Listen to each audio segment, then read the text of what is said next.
Bonjour à tous, c'est Floriane du blog Parents Naturellement. Aujourd'hui, je vais vous parler de la fameuse crise des supermarchés. C'est vrai que c'est une situation très courante et très difficile pour les parents comme pour les enfants. On est au supermarché avec son enfant et d'un coup il veut quelque chose qu'on ne peut pas lui donner. Il se met à hurler, se rouler par terre, tout le monde nous regarde, enfin voilà, c'est très compliqué. Du coup aujourd'hui je voulais vous donner des indications sur comment éviter cette fameuse crise des supermarchés parce qu'il y a vraiment des choses qui peuvent aider à réduire ces situations au maximum. Et dans une seconde partie je vais vous donner des indications sur comment gérer la crise si jamais elle arrive malgré tous vos efforts. Alors la première chose, c'est vraiment de supprimer le problème en évitant au maximum les supermarchés. Les supermarchés ne sont pas des lieux adaptés pour les tout petits, de moins de 5 ans disons. Ils contiennent trop de stimulation. Il y a énormément de bruit, de lumière, de tentation. Et pour le cerveau d'un tout petit, c'est énorme à gérer et en général, il n'y arrive pas. Il se retrouve surchargé par toutes ces informations, ce qui génère énormément de tension et de stress. Et au bout d'un moment, et au moindre prétexte, tout va exploser. Il va devoir décharger toutes ces tensions-là et ça va être la crise. En évitant les supermarchés, vraiment, on s'épargne énormément de problèmes. Donc ce n'est pas toujours évident, mais nous, ce qu'on a trouvé par exemple, c'est qu'on utilise énormément le drive pour le supermarché. Du coup, voilà, on n'y va jamais avec notre fils, on fait le drive. Quand moi je dois y aller avec lui pendant la semaine, ce sont des commerces de proximité, des magasins bio, des supérettes. Et du coup, dans ces lieux-là, il y a quand même beaucoup moins de stimulation et c'est beaucoup plus gérable avec un tout petit. Si vraiment on doit emmener son enfant au supermarché, je sais que des fois ce n'est pas possible de faire autrement, ce qu'on peut faire, c'est de lui donner des indications très précises, des petites missions.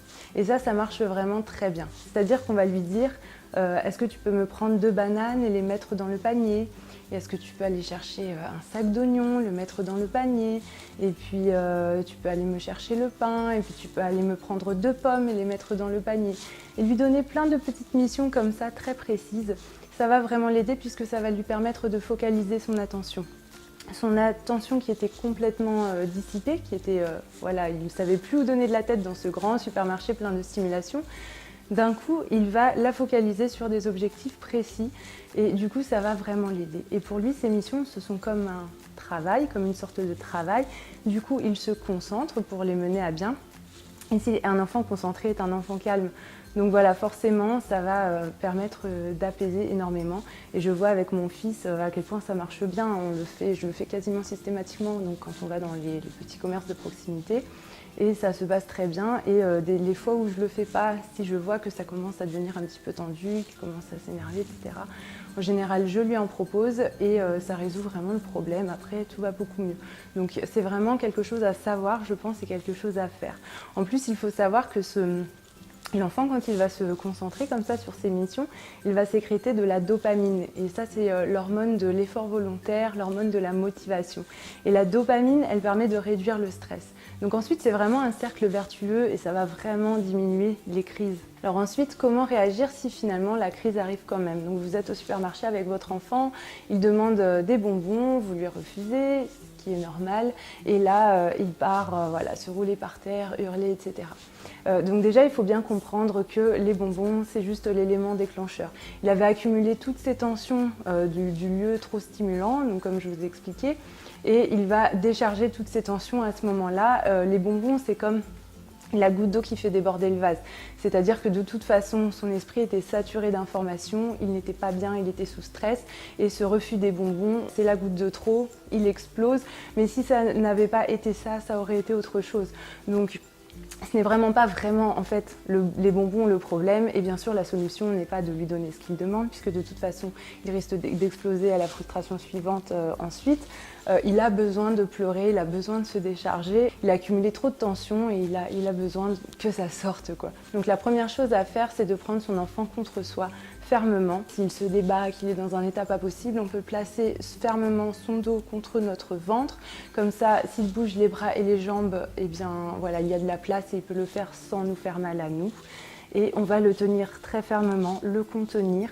Donc là déjà, ça va permettre de sécréter de l'ocytocine. Et l'ocytocine, c'est l'hormone du bonheur, du bien-être. Et donc l'ocytocine va aider l'enfant à se calmer. Et l'adulte aussi, ce qui peut vraiment aider aussi. Donc voilà, le contact physique est vraiment très bénéfique dans ces moments-là. Ensuite, on va lui parler doucement Surtout ne pas crier, parce que là on va l'inviter à crier encore plus fort. On va lui parler doucement et lui montrer notre empathie, lui montrer qu'on comprend ce qu'il traverse, qu'on sait que c'est difficile, mais qu'on est là pour l'aider. Nous, on a le contrôle et on va l'aider à se calmer. Donc on lui parle doucement, on peut lui dire ah oui, je comprends, tu voulais les bonbons, c'est vrai que tu aimes ça, les bonbons, c'est bon les bonbons. Tu es fâché, tu as le droit d'être fâché, je suis là pour t'aider, ça va bientôt aller mieux, etc. On lui parle doucement, on lui montre qu'on est de son côté. Forcément, ça va l'aider à s'apaiser plus vite. Il se sent compris, soutenu. On ne lui donne pas ce qu'il demande, mais on est de son côté quand même. On est là pour l'aider à surmonter ce trop-plein d'émotions et on l'aide à décharger toutes ces tensions. Et enfin, la dernière chose, et je sais que ce n'est vraiment pas facile, c'est d'ignorer le regard des autres. C'est vrai que dans ces moments-là, en général, tous les regards sont rivés sur nous. On sent énormément de jugement de la part des inconnus. Et en fait, ce qui est terrible, c'est que parfois, ça peut nous encourager à changer notre comportement. On ne s'en rend pas vraiment compte, mais on change notre comportement envers notre enfant en fonction de ce qu'attendent les inconnus. Je pense que ça m'est arrivé quelquefois quand même à y réfléchir, de changer légèrement, d'être moins douce que ce que j'aurais voulu, etc. parce que je sentais qu'on attendait de moi que je sois plus autoritaire, etc. Et c'est terrible en fait. Et voilà, depuis je me suis reprise, j'essaye vraiment de faire abstraction. Dans ces cas-là, je ne regarde pas autour de moi, je me concentre sur mon fils, je ne pense qu'à lui. Je me dis qu'il est en détresse, qu'il a besoin de moi, il a besoin que je l'aide. Et c'est tout ce qui compte en fait. Et les autres, je m'en fiche, je ne les reverrai jamais, ce sont des inconnus. Là, on parle de mon fils, il a besoin de moi, je suis là pour lui et j'essaye vraiment de faire abstraction du regard des autres. Et je pense que c'est vraiment important, mais ce n'est pas facile du tout, on est d'accord.